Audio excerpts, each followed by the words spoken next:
అందరికీ నమస్కారం. గత 4 రోజులుగా ఇంటర్నెట్లో, సోషల్ మీడియాలో విపరీతంగా వైరల్ అవుతున్నటువంటి విషయం బాబు చంద్రహాస్ వాడిన బూతు పదాలు, దాని మీద విశ్లేషణలు, వారి వారి అభిప్రాయాలు, వాళ్ళు తిరిగి బూతులు తిట్టడాలు ఇవన్నీ జరుగుతున్నాయి. ముందుగా నేను వాటి గురించి మాట్లాడతాను. బూతులు మాట్లాడడం అనేది పబ్లిక్గా నేనైనా నా కొడుకైనా ఎవరైనా సరే తప్పే. డెఫినెట్గా దాన్ని ఎంకరేజ్ చేయను. అండ్ ఇది ఫంక్షన్లో ఆ రోజు నేను సగం పాట అయిన తర్వాత అక్కడికి ఎంటర్ అవ్వడం జరిగింది. ఎంటర్ అయిన తర్వాత పాట అయిపోయిన తర్వాత మా బాబుతో చెప్పడం జరిగింది, నాన్న ఇలాంటివి పబ్లిక్ వాడకూడదని. సరే daddy, next time I don't repeat అని చెప్పాడు. అది ప్రైవేట్గా చెప్పడం జరిగింది, నాట్ పబ్లిక్గా. సో బాగుంది, అక్కడితో అయిపోయింది అది. బట్ అది లైవ్ కాబట్టి లైవ్ కొన్ని ఛానల్స్లో వెళ్ళిపోయింది. బట్ అప్పుడు లైవ్ చూస్తున్న వాళ్ళు తక్కువ మందే ఉన్నారు, ఒక 1000 పీపుల్ ఉండుంటారు మొత్తం చూసిన వాళ్ళు. దాన్ని ముక్కగా కట్ చేసి మిగతా వాళ్ళు కెమెరాల ముందుకొచ్చి ఇది వినండి అని చెప్పి వినిపించారు. నా విన్నపం ఒకటే, మీరు తప్పు చేసిన వాడిని శిక్షించాలనుకోవడం తప్పు కాదు, కానీ ఆ ఇదిలో పడి మనం ఇంకో తప్పు చేస్తున్నాం, ఇంకా ఎక్కువ మందికి వినిపిస్తున్నాం వినకూడని మాటల్ని. అది చేయకుండా ఉంటే బాగుండి అనిపించింది. నేను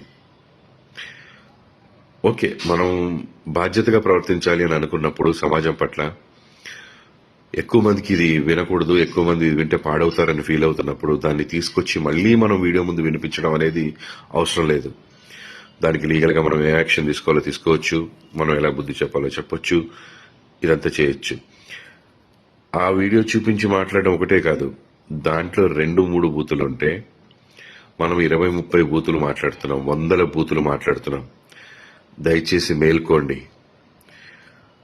సమాజాన్ని ఉద్ధరిద్దాం అనే ఒక ఉద్దేశంతో బయలుదేరి సమాజానికి ఇంకా నష్టం చేస్తున్నామేమో, అది ఆలోచించండి. అండ్ ముఖ్యంగా అక్కడ నా భార్య కానీ నా కూతురు కానీ లేరు, వాళ్ళు చెన్నై షూటింగ్లో ఉన్నారు. ఆ విషయం తెలియకుండానే చాలామంది చాలా మాటలు అన్నారు వాళ్ళని. తప్పం, అది పెద్ద తప్పు. ఏదైనా తెలుసుకుని మాట్లాడాలి. ఇంకో ముఖ్య విషయం, నన్ను కూడా చాలా మాటలు అన్నారు. పెంచడం రాదా, పద్ధతి తెలియదా అని. నేను నేర్పించిన పద్ధతులు, నేను నేర్పించిన సంస్కారం, లేదా నేను ఎలా పెంచాను అనేది ఈ ఒక్క పదంతో మీరు డిసైడ్ చేయకూడదు. నా బిడ్డ టాలెంట్ చూడండి, నేను ఎలా పెంచాను. ఈ రోజున బరాబర్ ప్రేమిస్తా సినిమా చూసిన వాళ్ళు ప్రతి ఒక్కళ్ళు చెప్తున్నారు అద్భుతంగా చేశాడని, డాన్స్లు అద్భుతంగా చేశాడు, యాక్టింగ్ అద్భుతంగా చేశాడని.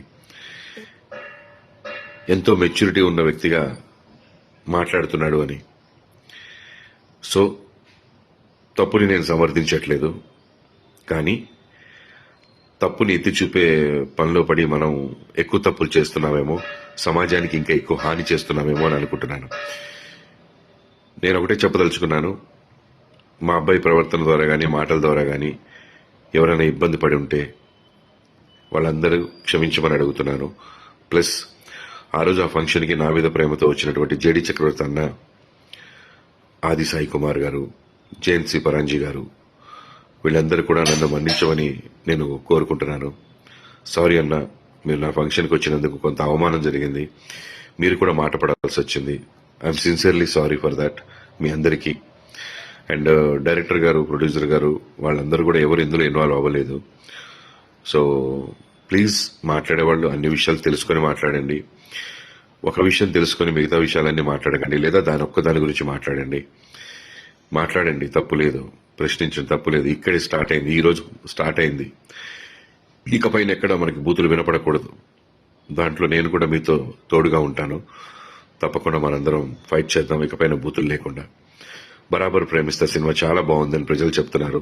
తప్పకుండా సినిమా అందరూ చూసి ఆదరించండి. నా బిడ్డ తప్పుని ఎంచారు, వాడి టాలెంట్ను కూడా ఒకసారి చూడండి, చూసి మీ అభిప్రాయం చెప్పండి.